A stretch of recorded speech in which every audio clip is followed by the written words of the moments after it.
전화벨 소리가 울릴 때 예전처럼 반갑게 느껴지지 않는 순간이 있습니다. 받기 싫어서가 아니라 받고 나면 괜히 더 피곤해질 것 같다는 생각이 먼저 들기 때문입니다. 이 변화가 언제부터였는지는 정확히 떠오르지 않습니다. 어느 날 갑자기 사람이 부담스러워진 것도 아닙니다. 크게 다툰 일도 없고 관계가 끊어진 것도 아닙니다. 그런데도 사람을 만나기 전부터 마음이 먼저 조심스러워질 때가 있습니다. 약속 시간이 다가오면 괜히 기운이 빠지는 느낌이 들기도 합니다. 막상 만나서는 웃고 이야기하지만 돌아오는 길은 유난히 조용해집니다.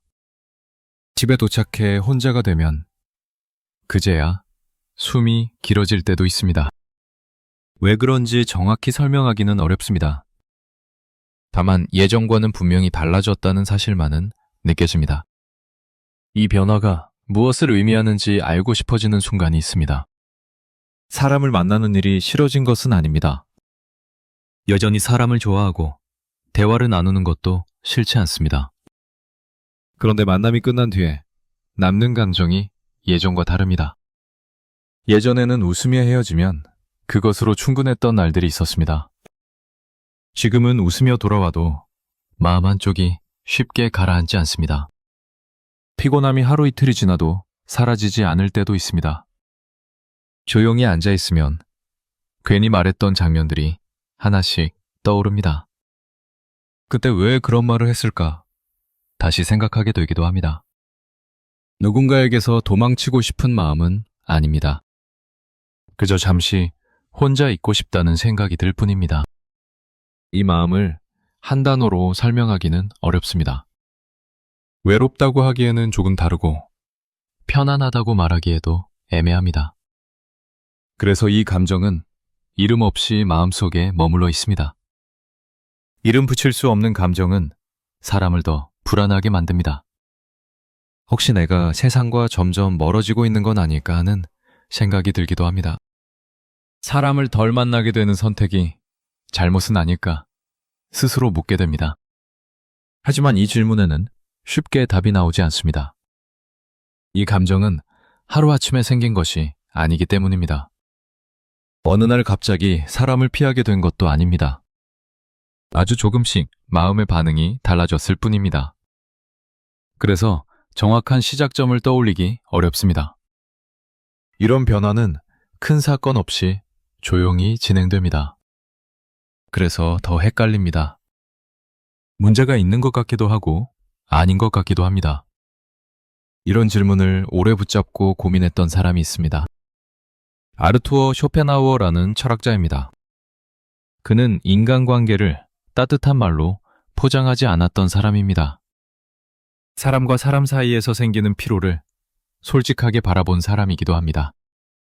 쇼펜하우어는 이렇게 말했습니다. 인간은 혼자 있을 때에만 진정으로 자기 자신이 될 수 있다. 이 말은 혼자 살아야 한다는 뜻으로 오해되기 쉽습니다. 하지만 이 문제안이 말하는 것은 고립이 아닙니다. 사람과 함께 있을 때 우리는 늘 조금씩 자신을 조정하며 살아간다는 뜻에 가깝습니다. 상대의 기분을 살피고 말을 고르고 분위기를 맞춥니다. 이런 조정은 자연스럽지만 분명히 에너지를 씁니다. 그래서 만남이 끝난 뒤에 이유 없이 지치는 순간이 생깁니다. 혼자 있는 시간은 이 조정이 잠시 멈추는 시간입니다. 아무에게도 맞추지 않아도 되는 상태입니다. 괜찮은 사람처럼 행동하지 않아도 되는 순간입니다. 그 시간에는 감정이 있는 그대로 올라옵니다. 피곤하면 피곤한 채로, 조용하면 조용한 채로 있을 수 있습니다. 그래서 혼자 있는 시간이 필요 없다고 느끼는 사람은 거의 없습니다. 다만 그 시간을 어떻게 받아들이느냐가 다를 뿐입니다. 혼자 있는 시간이 늘어나는 변화는 어느 날 갑자기 찾아오지 않습니다. 조용히 조금씩 자리를 바꾸며 나타납니다. 예전에는 사람 사이에 있어야 마음이 안정되던 시간이 있었습니다. 누군가와 이야기를 나누고 반응을 나누는 것이 하루의 중심이 되던 때도 있었습니다. 하지만 어느 순간부터 그 중심이 조금씩 안쪽으로 이동합니다. 사람을 통해 채워지던 감정이 점점 부담으로 느껴지기 시작합니다. 만남이 싫어진 것이 아니라 만남의 무게가 달라진 것입니다. 같은 시간이라도 예전보다 더 많은 에너지가 필요해집니다. 그래서 자연스럽게 선택이 생깁니다. 모든 만남을 다 유지할 수는 없다는 선택입니다. 이 선택 앞에서 많은 사람이 스스로를 탓합니다. 왜 예전처럼 못하느냐고 묻습니다. 왜 더 넓게 품지 못하느냐고 자책합니다. 하지만 이 변화는 마음이 약해져서 생긴 것이 아닙니다. 삶의 무게가 쌓이면서 감당할 수 있는 양이 달라졌기 때문입니다. 오랜 시간 여러 역할을 해온 사람일수록 이 변화는 더 분명하게 느껴집니다. 누군가의 기대에 응답하고 분위기를 조율하는 일이 자연스러웠던 시간이 있었기 때문입니다. 그 시간은 분명 의미 있었고 소중했습니다. 하지만 모든 시기에 같은 방식이 필요하지는 않습니다. 마음에도 체력이 있다는 사실을 이제서야 느끼게 되는 시기일 수 있습니다. 체력이 줄었다기보다는 쓰는 방향이 달라진 것에 가깝습니다. 그래서 예전처럼 밖으로만 향하던 시선이 안쪽으로 돌아옵니다. 이 안쪽으로 향한 시선은 처음에는 낯설게 느껴집니다. 무언가 부족해진 것 같고 잃어버린 것 같다는 느낌이 들기도 합니다. 그래서 괜히 다시 사람을 찾고 싶어질 때도 있습니다. 하지만 그 만남이 더 이상 회복이 되지 않는다는 사실을 곧 알게 됩니다. 이 지점에서 쇼펜하우어의 생각이 떠오릅니다. 그는 인간의 내면에 대해 이렇게 말했습니다. 사람은 자기 안에 가진 것이 많을수록 타인에게서 기대하는 것이 적어진다. 이 말은 사람을 멀리하라는 뜻이 아닙니다. 누군가에게서 모든 의미를 얻지 않아도 된다는 뜻에 가깝습니다. 자기 안에 머무는 시간이 늘어날수록 관계에 대한 기대의 방향이 바뀝니다. 더 많이 받으려 하기보다 덜 소모되는 쪽을 선택하게 됩니다. 그래서 관계의 수보다 관계의 상태를 보게 됩니다. 얼마나 자주 만나느냐보다 얼마나 편안한지가 더 중요해집니다. 이 변화는 차갑지 않습니다. 오히려 현실적인 선택에 가깝습니다. 지금의 마음이 감당할 수 있는 만큼만 관계를 남기겠다는 선택입니다. 이 선택은 관계를 포기하는 것이 아닙니다. 관계를 오래 가져가기 위한 방식이 달라진 것입니다. 그래서 혼자 있는 시간이 늘어나는 것은 실패의 신호가 아닙니다. 삶의 리듬이 바뀌고 있다는 신호일 수 있습니다. 이 리듬을 억지로 되돌릴 필요는 없습니다. 지금의 속도를 인정하는 것만으로도 마음은 한결 가벼워질 수 있습니다. 관계를 다시 바라보게 되는 시기에는 가장 가까운 사람들의 얼굴이 먼저 떠오릅니다. 가족이나 오래 알고 지낸 사람들입니다. 이 관계들은 쉽게 끊을 수 없기 때문에 오히려 더 조심스러워집니다. 그래서 마음의 부담도 함께 커집니다. 예전처럼 자주 연락하지 않으면 서운해하지 않을지 먼저 생각하게 됩니다. 괜히 상처를 주고 싶지 않아서 스스로를 더 움직이게 되기도 합니다. 하지만 이런 움직임이 계속되면 마음은 더 쉽게 지칩니다. 가까운 관계일수록 솔직해지기 어려운 이유가 여기에 있습니다. 멀어질까 봐서가 아니라 아프게 할까 봐서입니다. 그래서 하고 싶은 말보다 삼키는 말이 점점 많아집니다. 이렇게 삼켜진 말들은 사라지지 않고 마음 안에 쌓입니다. 시간이 지나면 이유 없는 피로로 모습을 드러내기도 합니다. 괜히 사소한 일에 예민해지거나 말수가 줄어드는 식으로 나타납니다. 이럴 때 사람은 스스로를 탓하기 쉽습니다. 이 정도 관계도 감당하지 못하는 자신이 못났다고 느끼기도 합니다. 하지만 감당하지 못하는 것이 아니라 이미 충분히 감당해 왔을 수도 있습니다. 오랜 시간 관계를 지켜온 사람일수록 이 무게는 더 큽니다. 그래서 이제는 방식이 달라질 필요가 있습니다. 더 잘하려 애쓰는 방식이 아니라 덜 무리하는 방식입니다. 모든 이야기를 다 나누지 않아도 괜찮습니다. 모든 상황을 설명하지 않아도 괜찮습니다. 조금 늦게 답장을 해도 관계가 무너지는 것은 아닙니다. 이런 여지를 허락하는 것이 오히려 관계를 숨쉬게 합니다. 가까운 관계도 늘 같은 거리로 유지될 수는 없습니다. 어떤 때는 가까워지고 어떤 때는 조금 멀어질 수도 있습니다. 이 변화는 애정이 줄어서가 아니라 삶의 리듬이 바뀌었기 때문입니다. 이 리듬 변화는 나이가 들수록 더 분명하게 느껴집니다. 몸의 속도와 마음의 속도가 달라지기 때문입니다. 예전에는 하루에 여러 약속을 소화해도 괜찮았던 시기가 있었습니다.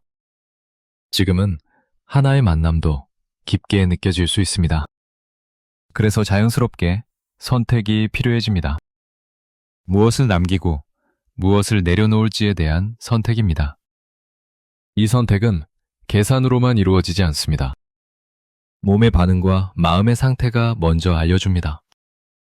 어떤 만남을 떠올릴 때 숨이 막히는지 아니면 편해지는지를 말입니다. 이 감각은 꽤 정확합니다. 머리로는 설명하지 못해도 몸은 이미 알고 있기 때문입니다. 혼자 있는 시간이 늘어나면 하루의 모양도 조금씩 달라집니다. 아침에 눈을 뜨는 순간부터 서두르지 않게 됩니다. 누군가에게 맞춰야 할 일정이 줄어들기 때문입니다. 하루를 시작하는 속도가 느려지면 마음도 그 속도를 따라옵니다. 급하게 씻고 나가던 아침 대신 잠시 창밖을 바라보는 시간이 생깁니다. 아무 일도 하지 않는 시간이 이전보다 길어집니다. 이 시간은 처음에는 어색하게 느껴질 수 있습니다. 무언가를 해야 할 것 같고 이대로 있어도 괜찮은지 스스로 묻게 됩니다. 하지만 아무 일도 일어나지 않는 시간이 반복되면 마음은 조금씩 안정됩니다. 소음처럼 느껴지던 생각들이 하나둘 정리되기 시작합니다. 사람을 만날 때는 미처 느끼지 못했던 감정이 또렷해지기도 합니다. 괜히 마음이 상했던 순간이나 말하지 못했던 감정이 떠오르기도 합니다. 이 과정은 편안하지만은 않습니다. 하지만 피하지 않고 지나가야 하는 시간입니다. 혼자 있는 시간은 마음을 마주하는 시간이기 때문입니다. 이 시간을 거치며 사람은 자신이 무엇에 지치는지 알게 됩니다. 무엇을 감당할 수 있고 무엇이 버거운지도 분명해집니다. 이 분별이 생기면 삶은 조금 단순해집니다. 꼭 해야 할 일과 굳이 하지 않아도 될 일이 구분되기 때문입니다. 그래서 이전보다 선택이 줄어든 것처럼 느껴질 수 있습니다. 하지만 그 선택은 줄어든 것이 아니라 정리된 것입니다. 쇼펜하우어는 인간의 삶에 대해 이렇게 말했습니다. 고독은 위대한 정신의 운명이다. 이 말은 특별한 사람이 되어야 한다는 뜻이 아닙니다. 자기 생각을 깊이 들여다보는 시간에는 고독이 따라온다는 의미에 가깝습니다.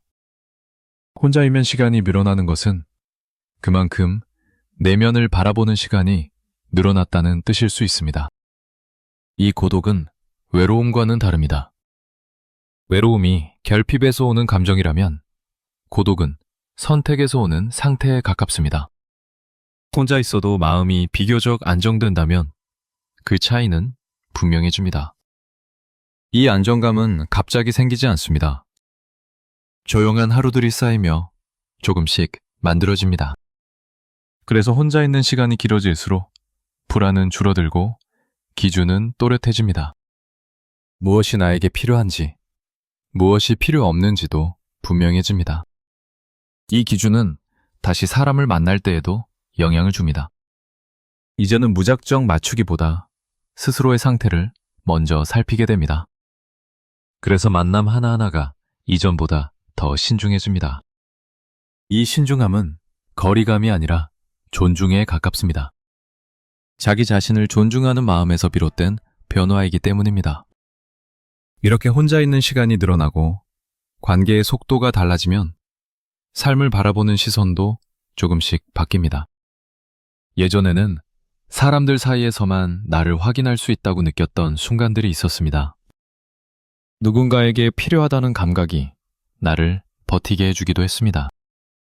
그 감각은 분명 삶의 중요한 부분이었습니다. 하지만 어느 순간부터는 그 방식이 점점 버거워지기도 합니다. 늘 반응해야 하고 늘 응답해야 하는 위치에 서 있는 것이 쉬운 일은 아니기 때문입니다. 그래서 마음은 다른 길을 찾기 시작합니다. 조금 덜 애쓰는 방향입니다. 조금 덜 소모되는 방향입니다. 이 선택은 도망이 아닙니다. 삶을 오래 가져가기 위한 조정에 가깝습니다. 관계를 줄이겠다는 결심이 아니라 나를 지키겠다는 판단입니다. 이 판단이 생기면 사람을 바라보는 눈도 달라집니다. 예전처럼 모든 만남을 같은 무게로 안고 가지 않게 됩니다. 대신 지금의 나에게 맞는 만남을 천천히 고르게 됩니다. 이 과정에서 주변이 조용해질 수 있습니다. 연락의 빈도가 줄고 약속 사이의 간격이 길어질 수도 있습니다. 처음에는 이 조용함이 낯설게 느껴질 수 있습니다. 괜히 무언가를 놓치고 있는 것 같다는 생각이 들기도 합니다. 하지만 시간이 지나면 이 조용함이 주는 안정감이 분명해집니다. 하루의 끝에서 마음이 조금 덜 흔들린다는 것을 느끼게 됩니다. 사람을 만나지 않은 날에도 하루가 충분히 채워졌다는 느낌이 듭니다. 이 감각은 이전에는 쉽게 느끼지 못했던 것입니다. 쇼펜하우어는 인간의 행복에 대해 이렇게 말했습니다. 인간의 행복은 외부가 아니라 자기 자신에게 달려있다. 이 말은 혼자서 모든 것을 해결하라는 뜻은 아닙니다. 행복을 전부 관계와 타인의 반응에 맡기지 않아도 된다는 의미에 가깝습니다. 사람과의 관계는 여전히 중요합니다. 다만 그 관계가 삶의 전부가 되지 않아도 괜찮다는 사실을 받아들이는 것입니다. 이 받아들임이 생기면 마음은 훨씬 가벼워집니다. 기대가 줄어들고 실망도 함께 줄어듭니다. 그래서 관계는 이전보다 덜 아프고 덜 흔들리게 됩니다. 지금 이 시기에 혼자가 편해졌다면 그것은 결핍이 아닐 수 있습니다. 삶의 중심이 바깥에서 안쪽으로 옮겨지고 있다는 신호일 수 있습니다. 이 변화는 누구에게나 같은 모습으로 찾아오지 않습니다. 그래서 비교할 필요도 없습니다. 누군가는 여전히 많은 사람 속에서 힘을 얻고 누군가는 조용함 속에서 안정됩니다. 어느 쪽이 더 옳다고 말할 수는 없습니다. 다만 지금의 나에게 덜 무리가 되는 쪽이 있을 뿐입니다. 오늘 하루 사람을 만나지 않아도 괜찮습니다. 연락을 미뤄두어도 괜찮습니다. 조용히 보내는 시간이 있어도 괜찮습니다. 그 시간 속에서도 삶은 충분히 흘러가고 있습니다. 그리고 그 안에서 당신은 이미 자기 자신으로 존재하고 있습니다. 조용한 저녁이 찾아오면 불을 조금 낮추고 창밖을 한번 바라봐도 괜찮습니다. 누군가에게 보여주기 위한 시간이 아니라 스스로에게 허락하는 시간이기 때문입니다. 아무것도 하지 않아도 되는 순간은 생각보다 큰 힘을 줍니다. 그동안 너무 많은 장면 속에서 자신을 설명하려 애써왔다는 사실을 그제야 느끼게 됩니다.